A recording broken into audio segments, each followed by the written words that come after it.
की तुम्हाला काय सम्राट खासदार पाहिजे का नट सम्राट असं जर असेल तर मग नट सम्राट आणि कार्य सम्राट दोन्ही असलेलं चांगलं, पलटी सम्राट आणि खोके सम्राट असण्यापेक्षा एवढं आपलं साधं भूमिका कोणी बदलली ते जनतेला माहिती आहे.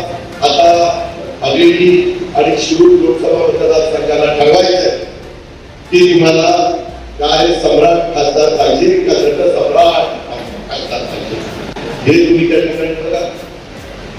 मित्रांनो, मागच्या काळामध्ये खरोखर शिवाजीरावांनी काम केलेलं आहे, परंतु त्यावेळेस आमची विचारधारा त्यांची विचारधारा वेगळी होती आणि त्याच्यावर आम्ही त्यांच्या विरोधामध्ये भूमिका घेतली. भूमिका कोणी बदलली ते जनतेला माहितीये. मी मात्र छत्रपती शिवाजी महाराजांच्या तत्वांची विचारांची प्रामाणिक राहिलोय. असं जर असेल तर मग नट सम्राट आणि कार्य सम्राट दोन्ही असलेलं चांगलं, पलटी सम्राट आणि खोके सम्राट असण्यापेक्षा एवढं आपलं साधं म्हणणं आहे. पण मी एवढीच विनंती करू इच्छितो की स्वकर्तृत्वाने जे काही केले ते स्वकर्तृत्वाने केलं. नटसम्राट जरी असलो तरी माझे काका ऍक्टर होते म्हणून मला बोलून आणलेलं नाहीये.